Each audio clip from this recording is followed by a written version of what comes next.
నావినాష్ అనే వ్యక్తి ఒక బెట్టింగ్ యాప్పై ఒక యుద్ధమే ప్రకటించాడనుకోవాలి. ఎందుకంటే ఈ బెట్టింగ్ యాప్ వల్ల అనేక మంది ప్రాణాలు కోల్పోవడం అయితే జరిగింది. మరియు అనేక మంది న డబ్బులు నష్టపోయి చాలా ఇబ్బందులకైతే గురయ్యారు.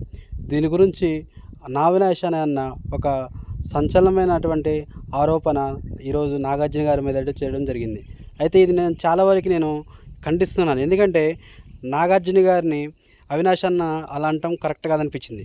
నాగార్జున గారు ఒక షో ద్వారా ఎంతోమందికి లైఫ్ ఇచ్చారు. ఆ షోలో ఉన్న వ్యక్తులు బయటకు వచ్చి పేరు పొందిన తర్వాత వాళ్ళు ఇల్లీగల్ యాక్టివిటీస్కి పాల్పడితే అది నాగార్జున గారు తప్ప ఎలా అవుతుంది అనేది మన అవినాష్ అన్న అయితే గుర్తుంచుకోవాలి.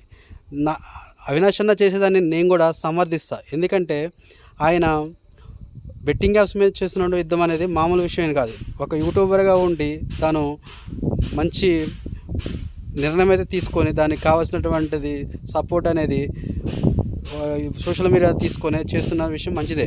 కానీ నాగార్జున గారి మీద చేయటం అనేది అది చాలా ఇబ్బందికరమైన విషయంగా నేను భావిస్తున్నాను.